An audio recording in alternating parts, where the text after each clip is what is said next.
Es el tiempo de buscarlo a Él y llenarnos con su presencia, con fervor y con mucha pasión, y llenos de su gloria. Avivamiento, a las naciones llevaremos el fuego de su espíritu de amor. Salvación, sanidad, libertad, su espíritu de amor es poder, avivamiento, salvación, sanidad, libertad, su espíritu de amor es poder, avivamiento en las naciones.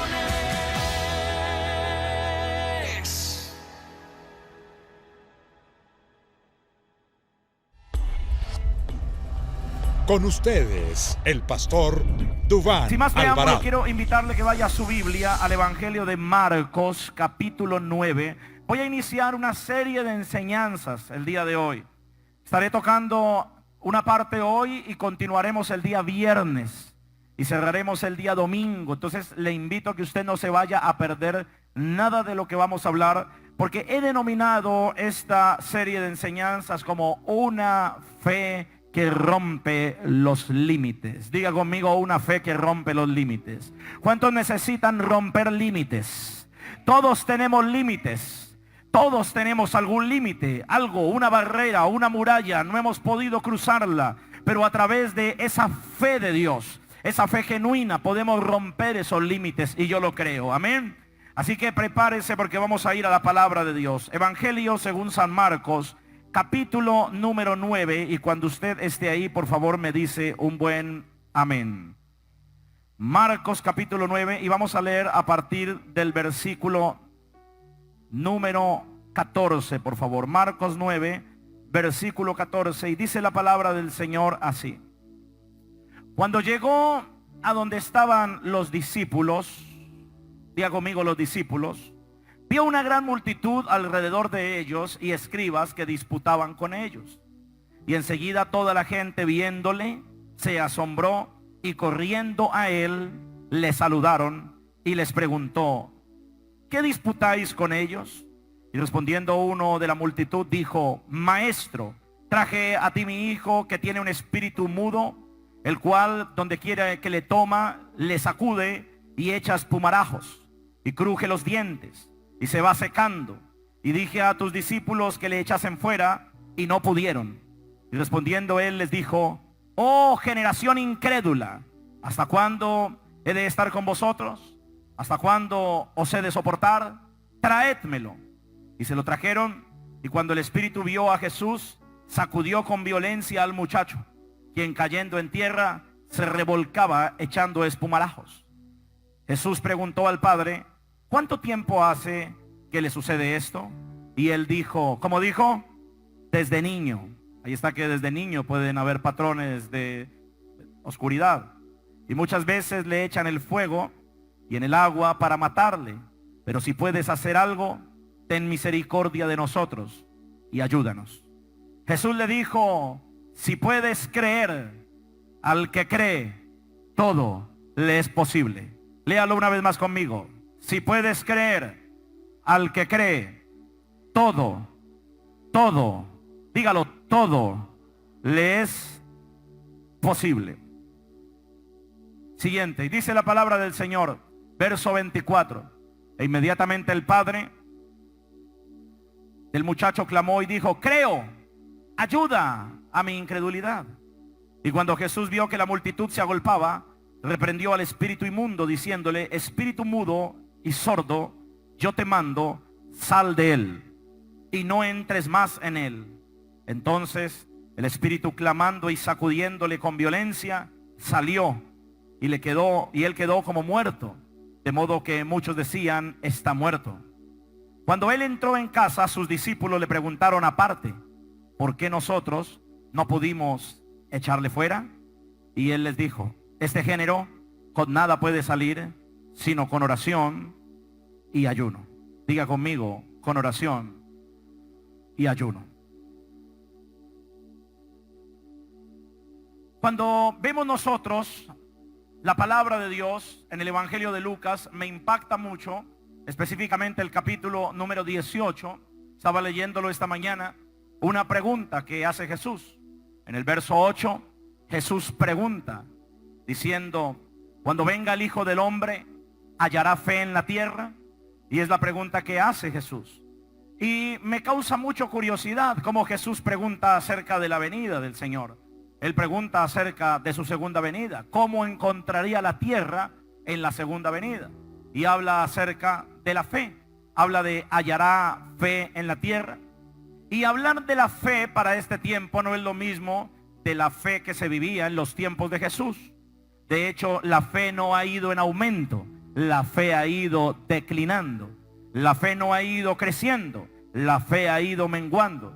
Tan solo en el año 70 después de Cristo, ya la fe de muchos creyentes habían menguado por la persecución del Imperio Romano, la destrucción del templo, y cómo se sentían tristes y avergonzados sin poder profesar su fe públicamente.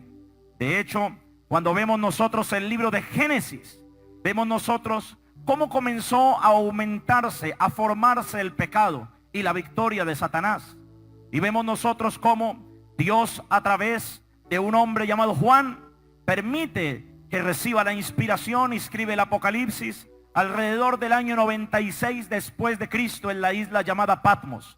Allí Juan escribe, inspirado por el Señor, el libro de las revelaciones. Y en ese libro el apóstol Juan habla acerca de lo contrario al libro de Génesis. En el libro de Génesis vemos el comienzo del pecado y vemos la victoria de Satanás. Pero en el libro del Apocalipsis vemos nosotros el final del pecado y la derrota de Satanás.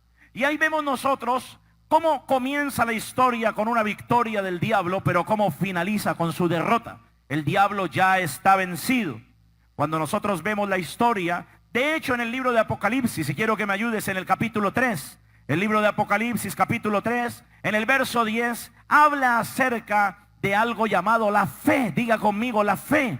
Y cuando yo veo el verso 10 de Apocalipsis 3, dice, por cuanto has guardado la palabra de mi paciencia, y yo también te guardaré de la hora de la prueba que ha de venir sobre el mundo entero, para probar a los que moran sobre la tierra. He aquí, yo vengo pronto. Retén lo que tienes. Dígale al que está a su lado, retén lo que tienes. Mírelo con convicción y dígale, retén lo que tienes para que ninguno tome tu corona. Mírelo de verdad, con violencia, mírelo a la cara. Por favor, dígale, retén lo que tienes para que nadie tome tu corona. Y le voy a decir algo, perder lo que Dios nos ha entregado es muy fácil. Dios nos ha entregado maravillosas promesas, pero también puedes perder en el camino todo lo que el Señor ha puesto para tu vida. Me impacta cómo la palabra se va cumpliendo a través de la historia y cómo la fe ha venido declinando. De hecho, muchas personas hoy en día confunden la fe con la esperanza. Muchas personas no saben que la esperanza no es lo mismo que la fe, pues la esperanza solamente es un proyecto, un anhelo, una ilusión, pero la fe es algo que es activo y puesto en marcha. La intención del evangelista Marcos, en el pasaje que comenzamos leyendo, Marcos 9, es una sola: mostrar dos diferentes caminos, pero también mostrar dos resultados diferentes. Un camino que vemos es el camino de la fe. Diga conmigo, la fe. Pero el otro camino que vemos en Marcos 9 es el camino de la incredulidad. Algo que también me causa mucha curiosidad es la expresión de Jesús. Jesús dice, oh generación incrédula. Y no habla de una persona, habla de una generación. Y cuando hablamos nosotros de una generación, podemos ver que esta incredulidad en aquel tiempo había generado varias cosas. De hecho, la incredulidad en esa región había hecho que aumentara el paganismo. Y la incredulidad en esa región había logrado que se incrementara también la maldad, la oscuridad y el gobierno de Satanás. ¿Alguien está aquí conmigo?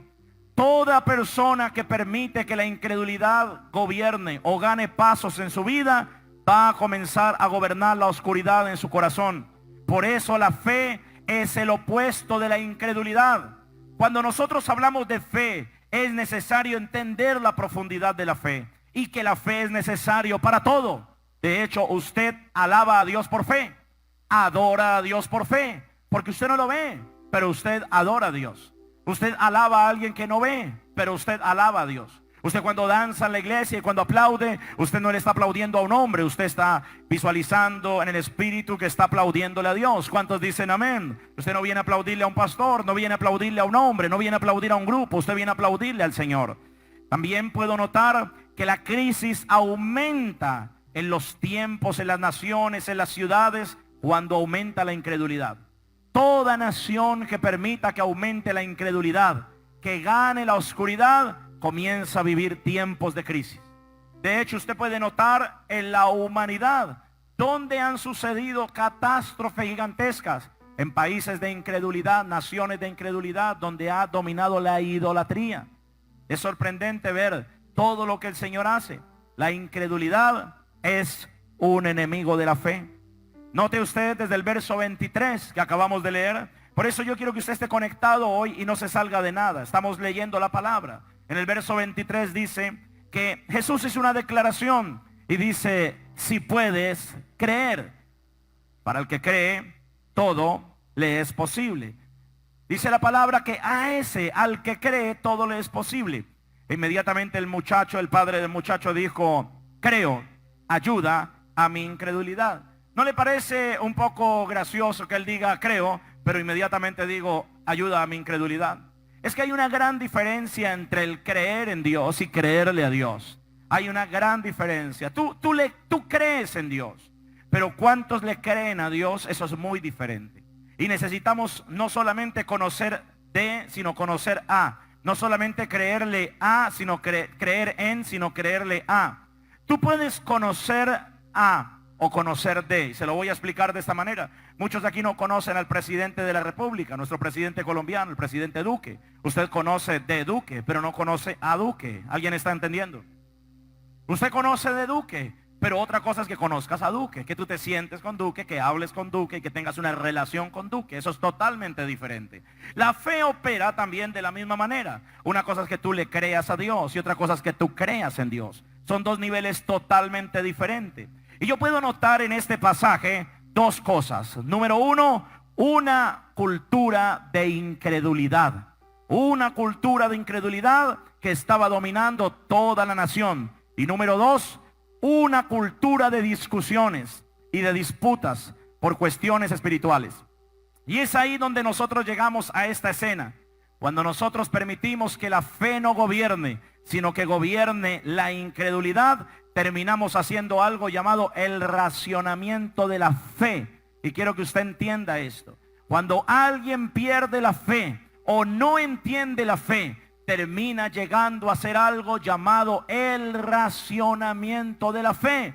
Y la fe no es la fe no está aquí. La fe es totalmente diferente.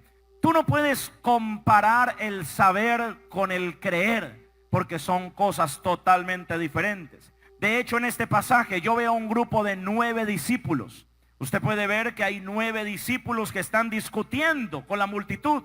Y cuando Jesús se acerca a la multitud, en ese momento tienen un encuentro y se dan cuenta que están peleando, están discutiendo. Jesús hace una pregunta: ¿por qué están peleando? ¿Qué es lo que están disputando? Y ellos estaban discutiendo acerca de un muchacho que no había podido ser libre, estaba endemoniado. Es decir, habían 3 escenarios, y escúcheme bien. 1, había un muchacho endemoniado que no pudo ser libre.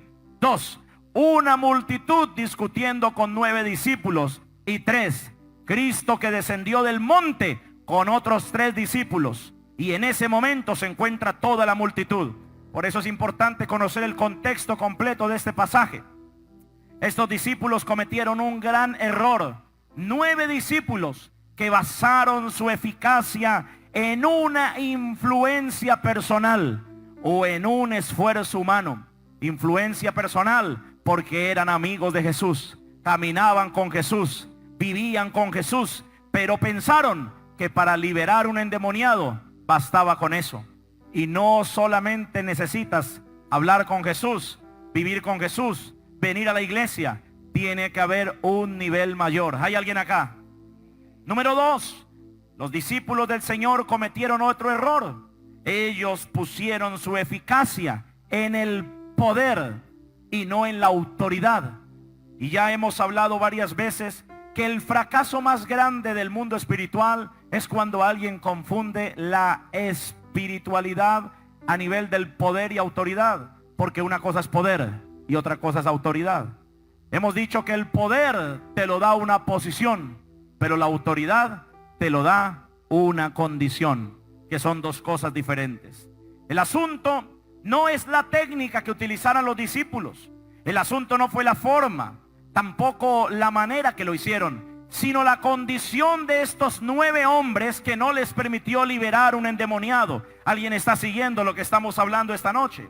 Para que usted pueda entender y resumir todo lo que estamos hablando, Jesús desciende del monte, se encuentra con 9 discípulos disputando y peleando con una multitud que le estaban echando la culpa a estos 9 hombres que no habían podido echar fuera demonios. ¡Aló!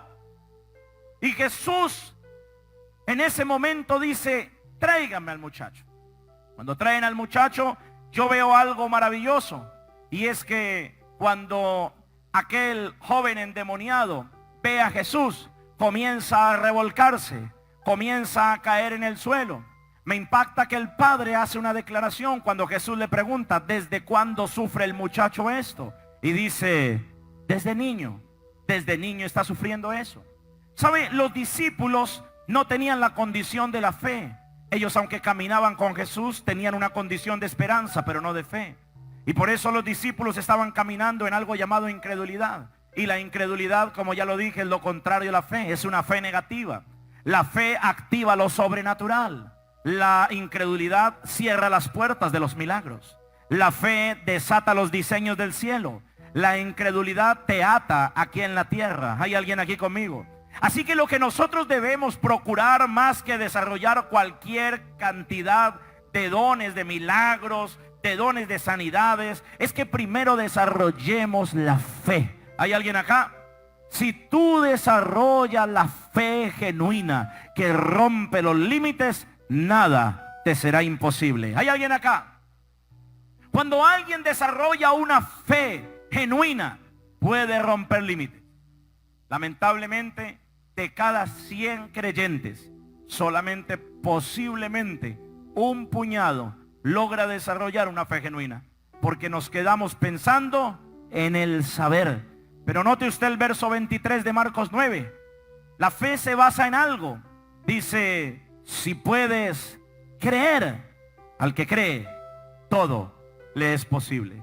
Así que si usted puede ver este pasaje, Jesús le da una condición: si puedes creer, al que cree, todo le es posible. Así que se trata en un poder. ¿Cuál poder? Pregúnteme cuál. En el poder creer. No se basa sino en el poder creer. El asunto es que nosotros creemos o no creemos, o solamente estamos en un racionamiento del saber. Y es así cuando hablamos nosotros de el creer, es algo de poder. Y cuando hablamos de al que cree, habla de algo activo. Es decir, la fe debe ser una fe activa. Siga leyendo ese pasaje. Dice: si puedes creer, al que cree, todo le es posible. Es decir, es necesario que haya una acción. Es necesario que esa fe tenga movimiento. Es necesario que esa fe convoque el poder de Dios. Yo le estoy dejando una plataforma base de la fe, porque son 3 servicios donde le voy a enseñar a usted sobre esta plataforma de la fe. Y es necesario entender, número 1, que la cultura de aquel tiempo era una cultura de incredulidad, que Jesús tuvo que mostrar la gloria para que el pueblo creyera.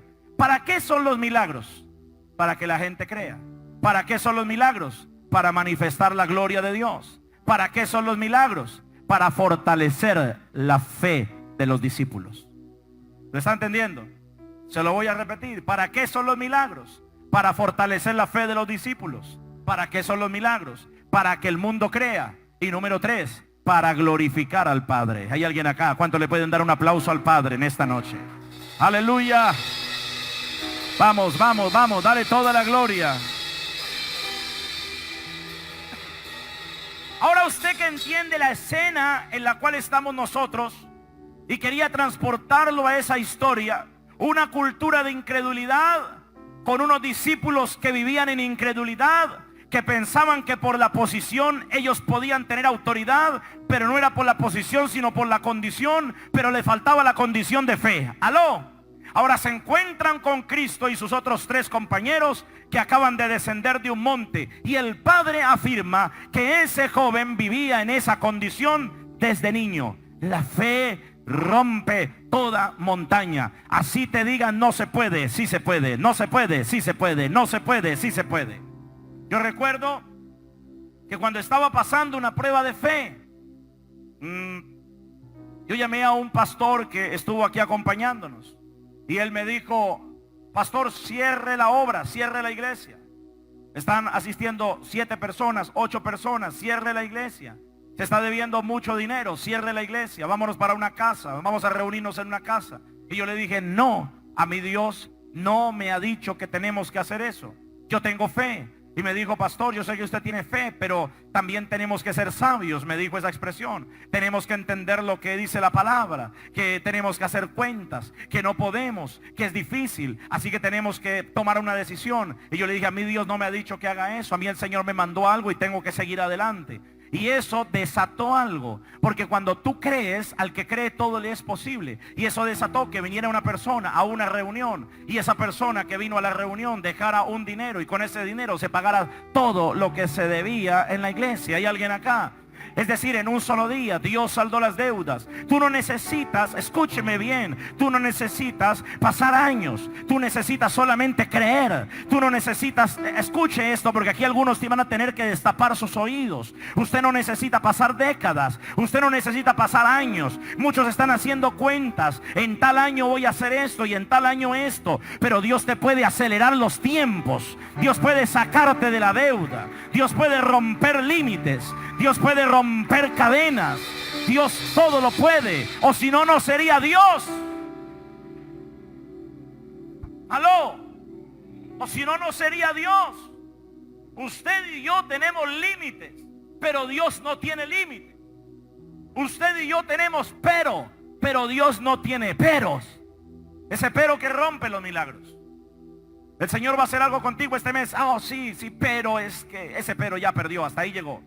El pero destruye el milagro que Dios quiere soltar sobre tu vida. Es tiempo de sacar los peros. Es tiempo de sacar las excusas. Es tiempo de entender que Dios sí sigue obrando. Y que el mismo Dios de Abraham, de Isaac y Jacob es el mismo Dios tuyo en este año.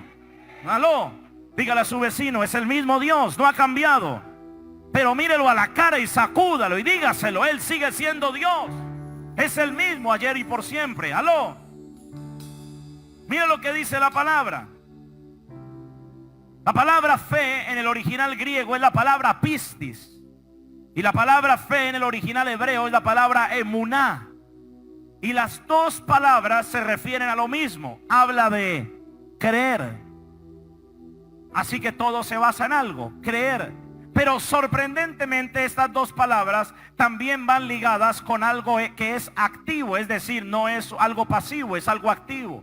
Involucra un movimiento, involucra que tiene que haber una acción, involucra que tiene que movilizarse. Es decir, que la fe va ligada con tu movimiento, va ligado con lo que tú hagas, va ligado con lo que tú comienzas a ejecutar. Hay alguien que está acá. Dios no va a entregarte lo que tú estás esperando si no te mueves. Es decir, no te va a caer una manzana directamente a tu boca, se va a desleír en tu boca y vas a tener una compota en tu estómago. Vas a tener que aprender a sembrarla, vas a tener que aprender a regar la planta, vas a tener que aprender a quitarle los piojitos que quieren comerse la planta, vas a tener que aprender a cuidarla, que crezca la planta, y cuando crezca la planta vas a aprender a cosechar y a ser diligente para sembrar más semillas y tener más cosechas.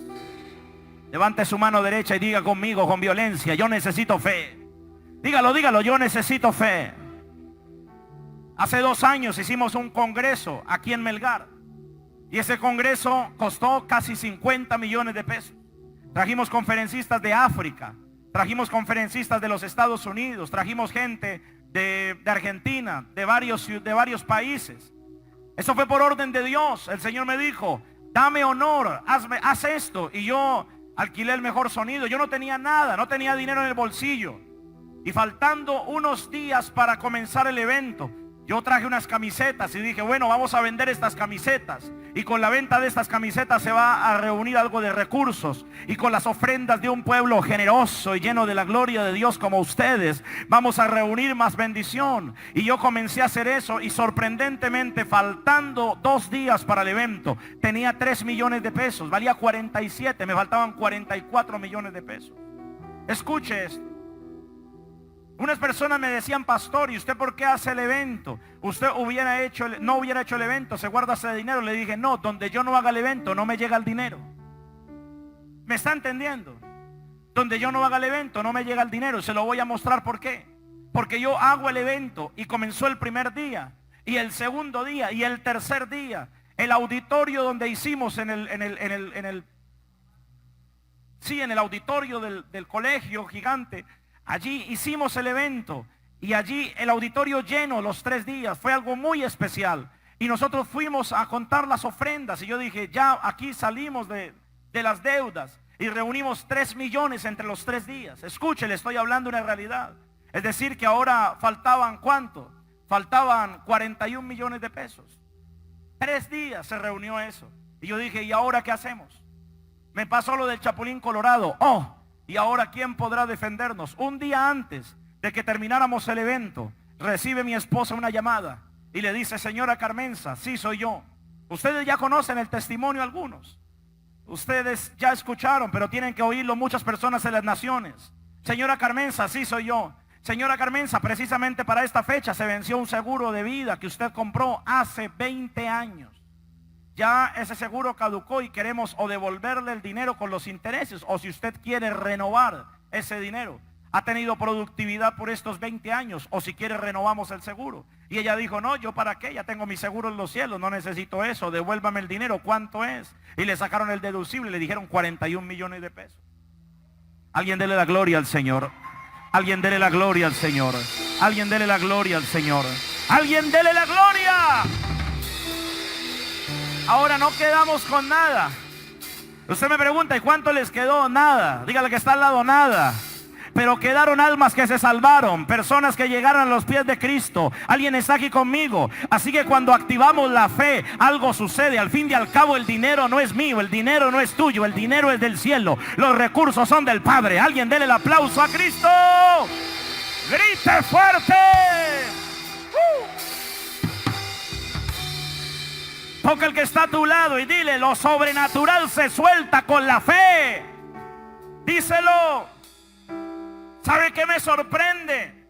Que los demonios saben donde alguien tiene fe y donde alguien tiene incredulidad. Se lo voy a mostrar por la Biblia. Mire lo que dice el verso 20. Los demonios saben cuando alguien tiene fe o cuando no tiene fe. Los demonios conocen. Escucha antes de que lea. Los demonios son estrategas. Los demonios son militares. Hablando en el buen sentido de la palabra. Ellos son una milicia. Están organizados. Tienen principados, potestades, gobernadores de las tinieblas, huestes espirituales de maldad en las regiones celestes. Ellos no son desordenados. Ellos son ordenados. Ellos son estrategas. Ellos te están observando. Ellos saben dónde tienes incredulidad y dónde tienes debilidades. Pero también sabe dónde hay gente con fe. Los demonios no son omnipresentes, no son omniscientes y no son omnipotentes, pero ellos escuchan, están escondidos, están metidos así como camuflados en los lugares celestes. Hay alguien acá y ellos escuchan tus palabras, ellos ven tus acciones y tus actitudes y toman nota cautelosamente de tus debilidades para luego tener argumentos para destruirte. Se lo voy a mostrar, que los demonios conocen nuestra condición, si es una condición de fe o de incredulidad. El verso 20 dice, y se lo trajeron. ¿A quién? Diga conmigo, a Jesús.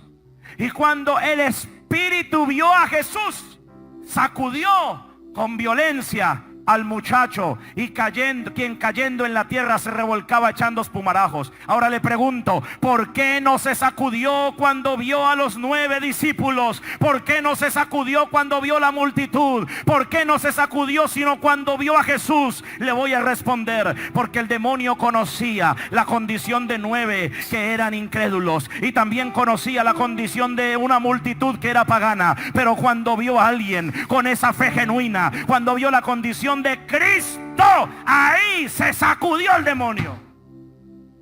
¿Sabe cuál es el problema? Pregúnteme cuál. Que hay mucha gente que no hace temblar al diablo, que hay mucha gente que no hace sacudir al demonio. Y si tú no haces sacudir al demonio, algo está pasando. Se lo voy a repetir, si usted no hace sacudir al diablo, algo está pasando. Por eso a mí me gusta cuando hablan de mí. Por eso a mí me gusta cuando se levantan en mi contra. Por eso me gusta cuando me tiran piedras. Porque a los árboles buenos les tiran piedras, a los malos nadie les apunta. Nadie les apunta. Pero cuando hay un buen árbol y le comienzan a tirar piedra, y le tira piedra, mire esto. Estaba viendo un árbol de mango allí precisamente se llama, frente al club de la policía, esa avenida se llama, ¿cómo? Los Mangos. Y yo vi unos muchachos, unos señores turistas. Es que usted sabe que al turista le gusta bajar los mangos de los árboles. A mí me pasa cuando voy de turista a otro pueblo, acá no los bajo, pero en otro pueblo los bajo. Yo no sé qué fenómeno tiene eso. Pero uno va a una finca o va a otra ciudad y ve un árbol y quiere treparse a bajarlos. Y aquí tiene los árboles llenos de mangos y ni los mira. ¿Le ha pasado o no le ha pasado? Es extraño. Pero yo veía a ellos tomando ladrillos, tirándolos. Uno se encaramaba, otro le hacía pata gallina. Todos a querer derribar los árboles, los frutos. Y yo meditaba cuando veía eso. Así pasa con un creyente lleno de fe, lleno de frutos. Todos quieren encaramársele, todos quieren tirarle piedra, todos quieren pasarle por encima. Pero hay alguien que lo mantiene firme y la raíz se llama Cristo Jesús. Alguien diga gloria a Dios. Grite amén. Toque al que está a su lado y dile: no te vayas a dormir porque Dios te va a hablar. Aló, levante su mano derecha y diga conmigo: yo necesito la fe. Dilo fuerte: yo necesito la fe. La fe genuina, más fuerte, la fe genuina. Dilo: actívala, Señor, en mi vida, para que pueda haber milagros sorprendentes, milagros sobrenaturales. Conocí un hombre que tenía cáncer y estaba aburrido de que le aplicaran aquella medicina llamada morfina. Lo único que le quitaba el dolor era la morfina. Este hombre estaba inyectado con morfina. La morfina ya no le estaba causando más efecto, pero él tenía una batalla entre si me quedaba medio dopado o adolorido, hasta que un día dijo: Señor, si me quieres llevar, me llevas, pero no me inyecto más esto, porque tu palabra dice que por tus llagas yo he sido curado. Y esa mañana amaneció sano. Aló. Alguien tiene que tener la fe. Dígale al que está a su lado: la fe. Dígalo: la fe. La fe mueve montañas. Y esto no es un producto de la fantasía cristiana, religiosa ni teológica de este tiempo. La fe sí mueve montañas. La fe cambia vidas. La fe transforma matrimonios. La fe cambia hijos que están en las drogas. La fe cambia empresas quebradas en empresas multimillonarias. La fe transforma la vida de una persona que fía, una persona que no tiene dinero, una persona endeudada, en una persona próspera y bendita por el Señor. Alguien está aquí, algunos se identifica con ellos. Si tú no causas que los demonios se revuelquen a tu alrededor, algo está pasando. Pero si usted comienza a ver que a su alrededor los demonios se revuelcan cuando usted está pasando, es porque usted está haciendo bien el trabajo. Se da cuenta que los demonios no les interesa su posición, sino su condición. Usted no afecta a los demonios por su posición, sino por su condición. Es decir, la posición da el poder, pero la condición da la autoridad. Ahora le pregunto: ¿los discípulos tenían posición o no tenían posición? Tenían posición. Hacían parte de los 12, hacían parte de los 70, hacían parte de los 500, Hacían parte de los 120 de Pentecostés. ¿Hay alguien acá? Pero ellos no tenían condición. ¿Cuál era la condición? Ellos necesitaban tener fe. Así que puedes tener posición, pero si no tienes condición no te sirve de nada. Tú puedes estar en un seminario bíblico, puedes hacer discipulados, puedes hacer cursos, puedes hacer lo que sea. Tú puedes hacer y deshacer, y puedes tener mucho aquí del evangelio. Puedes tener posición, puedes llamarte profeta, pueden decirte evangelista, diácono, maestro, pueden decirte serafino, querubín, pero si no tienes una condición, no vas a ver la autoridad del cielo. ¿Alguien está conmigo? Necesitamos gente con condición. Cuando yo estaba en la prisión, un día me llevaron a visitar a las 2 de la mañana un hombre que se encontraba endemoniado. Estaba dentro de una celda. Escuche, vive Jehová en cuya presencia estoy, que lo que le hablo es totalmente cierto. 2 de la mañana me despierta un guardia y me dice, pastor, y me pone una linterna en la cara. Y digo, Señor, y me dice, vístase que nos vamos. Y yo me pongo una sudadera, saco las manos para que me las esposen, y me dice, no, vamos así nada más. Y yo me sorprendí, 2 de la mañana sin esposas, me sacaron del patio, me llevaron por los pasillos, me metieron a otro patio. Eso es prohibido, hermano. Me sacaron a esa hora, me metieron a otro patio. Y cuando vamos llegando a otra celda, yo solamente escucho que suena por allá. Y yo digo, ¿ya qué pasó? Me dice, hay un endemoniado para que usted entre. Y me abren la puerta, me dicen, listo, ¿está preparado? 1, 2, y yo vi cómo estaba en la puerta. 2 muchachos estaban en la puerta haciendo, sáqueme, guardia, sáqueme. Y cuando abren la puerta salen esos 2 corriendo. ¡Fa! Ellos iban en pantaloncillos, corriendo salieron. Y a mí me empujan y me dicen, Eva, entro. Y me cerraron la puerta. Y cuando yo me volteo y veo un hombre que tenía sus talones pegados en la pared, en la mitad de la pared, y sus manos pegadas en la pared como Spider-Man. Le estoy hablando de una realidad. Usted sabe que es encontrarse a las 2 de la mañana con un hombre en calzoncillos, pegado con los talones en la pared, la cabeza volteada, lleno de babasa, los ojos torcidos y hablando como una ancianita. Un hombre hablando como una ancianita. Eso no es sencillo. Pero cuando entré a ese lugar y estaba encerrado en una celda de 2x2 tal vez, en ese momento ese endemoniado comenzó a deslizarse por la pared. Y quedó en una esquina detrás del inodoro, acurrucado como un bebé. Y yo no había dicho nada. Yo no había hablado nada. Yo no había reprendido nada. Yo solamente comencé a acercarme y él comenzó a mirarme, pero no me estaba mirando a mí, él estaba mirando arriba de mí. Escuche, le estoy hablando una realidad. Él me estaba mirando sobre la cabeza y no me estaba mirando mi cabellera. Él estaba mirándome arriba y él estaba diciendo, con usted no me he metido, déjeme sano. Con usted no me he metido, déjeme sano. Y empezó a llorar. Mientras yo me acercaba empecé a llorar. Y lo único que hice fue abrazarlo y decirle, en el nombre de Jesús, tú eres libre. Y él aulló como un lobo. ¡Ah! Y esa noche escuche, esto no es mentira. Todas las celdas empezaron a sentir la presencia de Dios. Un hombre había sido libre. La gente escuchó lo que Cristo había hecho en una celda. Al otro día la gente quería palabra, quería escuchar de Dios. La gente quería ir al servicio. La gente decía, yo también tengo mi Chucky por ahí, necesito que ore por mí, yo también tengo mi problema. La gente comenzó a creer. Cuando hay fe, hay milagro. Alábelo si puede con un aplauso. Vamos, apláudale más a Jesucristo. ¿Por qué han cesado los milagros? ¿Por qué han cesado los milagros en este tiempo? Porque se ha perdido la condición. ¿Cuál condición? 2 condiciones. 1, la fe. Y 2, la santidad. Y al perder la santidad y perder la fe, nos sometemos a una cultura de incredulidad o de religiosidad. Porque podemos tener todo el poder y la posición, pero si no tenemos la condición, Simplemente somos un grupo de religiosos que nos congregamos para aplaudir, gritar, chiflar, danzar y escuchar a un loco hablar de la palabra. ¿Está aquí conmigo? Jesús sacudió al demonio por un motivo. Pregúnteme por qué. Porque venía de un lugar. Ahora pregúnteme de dónde venía. Diga, del monte.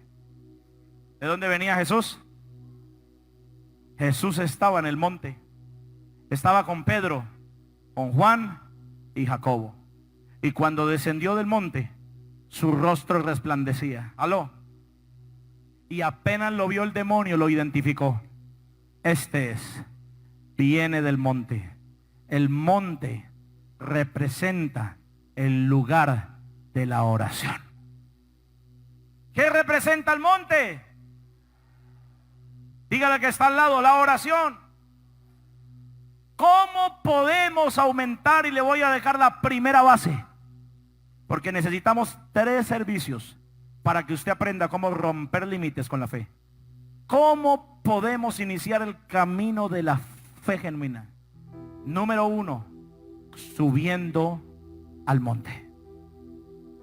Alguien que no tiene el monte es alguien que no tiene la fe del Señor. Si no hay monte, no hay palabra. ¿Dónde recibió la ley Moisés? En el monte. ¿Dónde hubo una transfiguración? Le voy a soltar una perla. La gente es transformada en el monte. ¿Dónde fue transfigurado Jesús? En el monte. ¿Dónde derramó lágrimas, sudor como grandes gotas de sangre? En el monte de los olivos. Allá estaba Getsemaní. ¿Está aquí conmigo? Diga conmigo, el monte. Si no hay oración, no hay condición. Para que haya condición, tiene que haber oración. Si tú eres un creyente que piensa que por venir y haber hecho un discipulado y venir a unos servicios y haber tenido un toque de Dios, haber leído unos versículos de la Biblia, ya se acabó, le voy a decir algo: la gasolina de ayer no le sirve para hoy. Se lo repito, la gasolina de ayer ya está seca. El aceite de ayer ya está quemado. Hoy tiene que ser nuevo, nuevo. Nuevo, todos los días, todos los días, todos los días, todos los días, todos los días. Yo quiero aceite nuevo, aceite nuevo, aceite nuevo, aceite nuevo. Hay alguien acá. Y la única manera para usted mantener viscoso su aceite es a través del monte. Pero yo no entiendo cómo hay creyentes que pasan semanas sin visitar la gloria de Dios. Luego están de mal genio. Luego no se los aguanta nadie. Luego cualquier persona les dice algo y quieren tirar las puertas. Una es la razón: no ha ido al monte. En el monte hay transfiguración. En el monte hay cambio. Y en el monte se comienza a activar la fe. Diga conmigo, la fe. El monte es un lugar de profundidad. Así que lo primero que debemos desarrollar para que se rompan los límites es una vida de oración, porque la oración vence la incredulidad. Se lo voy a repetir: la oración vence la incredulidad, y se lo voy a mostrar. Versículo 28 de Marcos 9 dice que cuando él entró en casa, sus discípulos, dice que le preguntaron aparte: ¿por qué? ¿Qué fue lo que le dijeron? ¿Por qué? ¿Cuál fue la causa? ¿Por qué? Dígale que está al lado, ¿por qué? Y no es un porque sí, como le responden muchos padres a los niños, porque sí. No, hay un porqué. ¿Por qué nosotros no pudimos echarle fuera? Y él les dijo: este género con nada puede salir sino con oración y ayuno. ¿Aló? Oración y ayuno. Cuando usted lee la Nueva Traducción Viviente, la Nueva Versión Internacional, versión Dios habla hoy, y el contexto original del griego dice así: este género con nada puede salir sino con la fuerza de la oración. Diga conmigo, la fuerza de la oración. Hay potestades que no salen sino con la oración intensa, no con oración mediocre. Usted quiere que se convierta su esposo orando 3 minuticos. Permítame, lo bajo de la nube. Perdón, la bajo de la nube. De que eso no va a pasar. Usted quiere que sus hijos se enamoren del Señor orando 10 minutos. Permítame, le respondo que eso no va a pasar. ¿Usted va a tener una vida de salvación? Sí, claro que sí. Va a poder ir al cielo, porque la oración no tiene nada que ver con la salvación. Pero no va a haber condición para que usted pueda conquistar los territorios. Y usted tiene que conquistar el territorio en su familia. ¿Usted quiere que se muera su papá sin que se convierta? ¿Cuántos quieren que papá se vaya al infierno? Entonces usted va a tener que tener cambios, ir al monte y aprender a adquirir la condición del cielo. Y esa condición es volviendo a la intimidad y a la profundidad del Espíritu. Cuando alguien va a la intimidad, las cosas comienzan a cambiar. Y escuche esta frase: la oración te lleva a una relación donde comenzaremos a desarrollar un músculo. Se llama el músculo de la fe. Porque la fe es un músculo. Tú no tienes la misma fe hoy de la que tenías 10 años atrás. La fe que yo tengo hoy es totalmente diferente a la fe que tenía en mis primeros días. Cuando comencé, yo decía: ay, Dios mío, hoy yo sé que las conquistas ya están dadas por el Señor. Creo con todo mi corazón que yo no sé cómo lo va a hacer el Señor y se va a acordar de mí. No sé si lo hará del norte, del sur, del oriente o del occidente, pero levantaremos la iglesia más linda del Tolima para Jesucristo. Alguien que lo crea. Alguien que lo crea. Alguien que lo crea.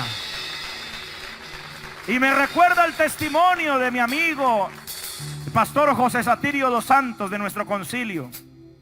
Estaba construyendo, empezando con el plan de construir, y vinieron unos misioneros bautistas y le dijeron: pastor, ¿cuánto vale construir el templo para el Señor como usted lo quiere? Y él dijo: vale 4.000 millones de pesos. Hace 20 años, más de 20 años, 4.000 millones de pesos. Y dijo: nosotros le vamos a dar la plata. Y él dijo: no, así no va a ser. No, dijo, no. Primero convoco al pueblo, dijo. Ellos van a dar para el Señor, y lo que falte, ustedes lo dan. No voy a dejar al pueblo sin la bendición del cielo. ¿Aló? La fe de un hombre que dijo: todo un pueblo va a ser bendito. La fe puede cambiar circunstancias. Lo primero que tenemos que hacer es cambiar nuestra condición. Y yo creo que los que estamos en este lugar, posiblemente muchos han bajado su intimidad con Dios. Ya no oran igual. Han perdido el interés. Y perder el interés por lo espiritual es ir camino hacia la muerte. Y no hablo de muerte física, hablo de muerte espiritual. Ya a usted le va a molestar hasta la alabanza. Le va a colocar la alabanza, la adoración, hasta eso le va a sacar de quicio. Porque el olvidarnos del altar es llenarnos de oscuridad. Y a mayor oscuridad vamos a tener más incredulidad. Dios permita que esta iglesia se levante, no en una condición de incredulidad, sino en una condición de fe. Cuando alguien se levanta en una condición de fe, puede ver montañas que se mueven. Cuando alguien se levanta en una condición de fe, puede ver cómo se rompen las cadenas y las estructuras. Cuando alguien se levanta en una condición de fe, no pone los ojos en los cuervos. Elías en algún momento posiblemente estaba cómodo con un arroyo. Ahí lo habla la Biblia. Tenía unos cuervos que le traían carne y le traían pan. Estaba cómodo. tengo carne, tengo pan, tengo agua, tengo carne, tengo pan, tengo agua. Pero dice la Biblia, y pasados algunos días el arroyo se secó porque no había llovido sobre la tierra. Ya no habían cuervos, ya no había agua, ya no había nada. Ahora sí va a ser puesto a prueba el profeta en la fe. Tú no sabes qué nivel de fe tienes sino hasta que lo pierdas todo. Tú no sabes cómo está tu fe sino hasta que tengas que ponerla en ejercicio, el músculo de la fe. Tú no sabes qué tanta fuerza tienes en tu brazo sino hasta el día que tengas que levantar algo pesado. Ahí es donde tú dices, uy, no me hace falta ejercicio. O cuando vas subiendo las escaleras y subes así. Entonces usted dice, me falta ejercicio. Y se da cuenta que su condición física está pobre. ¿Aló? Y se da cuenta que tiene que tener cambios en sus hábitos de vida y empezar a practicar más deporte. Y se da cuenta que tiene que haber ajustes. Usted cuando pasa la prueba de la fe y se da cuenta que se agota. Pastor. Se da cuenta que le hace falta fe. Se da cuenta que tiene que orar más. Se da cuenta que tiene que meterse más con Dios. Lo primero que vamos a cambiar esta noche, porque el viernes vamos a continuar y ni se imagina lo que el Señor nos va a entregar. Pero así que dígale que está al lado, no se lo puede perder. Dígale, no se mueva, no se mueva. Amén. ¿Cuántos están interesados en lo que estamos hablando? Amén. ¿Cuántos? Ahora vamos a conectarnos el viernes con lo que el Señor está hablando. Escúcheme. Pero lo primero que vamos a hacer hoy es pedirle perdón a Dios por abandonar la intimidad con Él. Todos los días peleo con mi carne por estar con Dios. Todos los días peleo con mi carne. A veces quisiera dormir hasta las 12 del día. A veces quisiera no orar y luego me acuerdo que tengo un voto con Dios, como dice la rana por ahí del meme, y se me pasa. Tengo que buscar más la gloria si quiero ver una condición mayor, porque los demonios no le tienen miedo a la posición. Que tú digas, soy pastor. Los demonios hacen, ¿y a mí qué? Yo soy principado. Los demonios le tienen pavor y tiemblan. Es más, y con esto cierro, también creen. La Biblia dice, los demonios creen y tiemblan. Colóquese de pie. Y vamos a pedirle perdón al Señor en esta noche. Pídele perdón por tus oraciones mediocres. Pídele perdón porque postergas la oración con Él. Pídele perdón porque abandonas el altar. Pídele perdón porque te has distraído con otras cosas.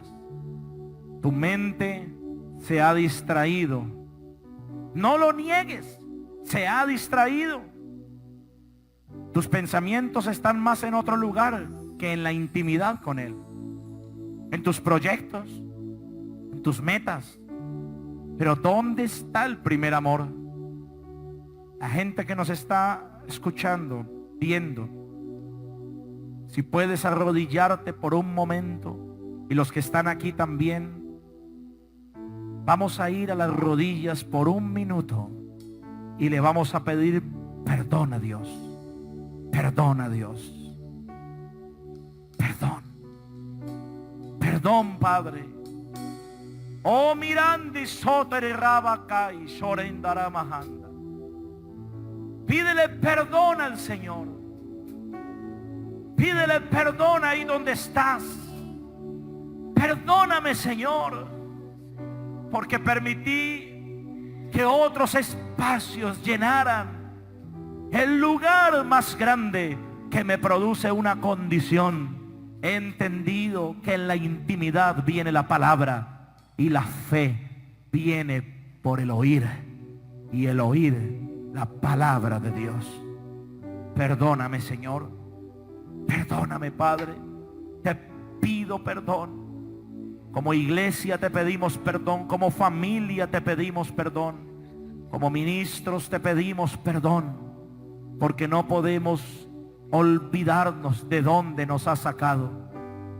Eres tú la fuente y el más importante.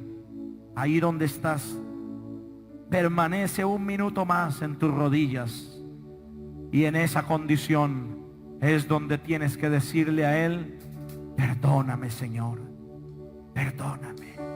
Tus ojos revelan que Ahí permanece ahí. nada puedo esconder, que no soy nada sin ti, oh fiel Señor.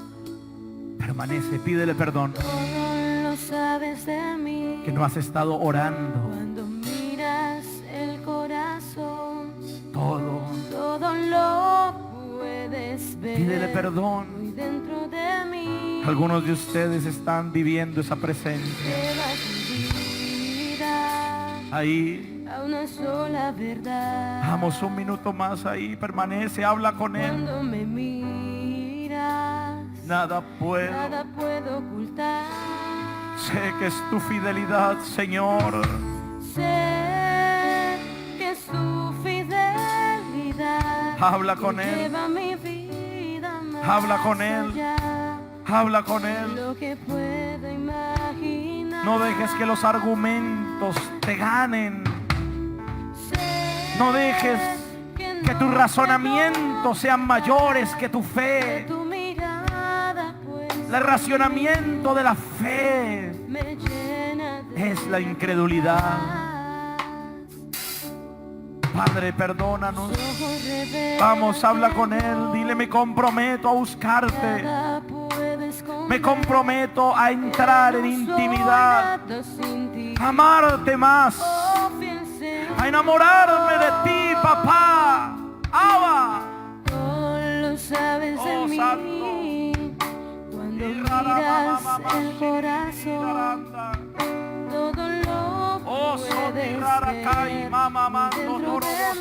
mí. Colóquese de pie y levante sus manos y Lleva entone mi esto vida a una sola verdad. una sola verdad. Oh, Padre, que cuando me miras, Cuando y usted me va a ayudar a entonar esto fuerte. nada puedo ocultar. Dile: sé Sé que es tu fidelidad que lleva mi vida más allá de lo que puedo imaginar. Sé que no puedo negar de tu mirada puesta en mí, me llena de díselo, sé. Vamos, levanta esa voz. Sé que es tu fidelidad que lleva mi vida más allá de lo que puedo de lo que puedo imaginar. imaginar. Oh, yo sé. Sé que no puedo negar que tu mirada puesta en mí. Me llena.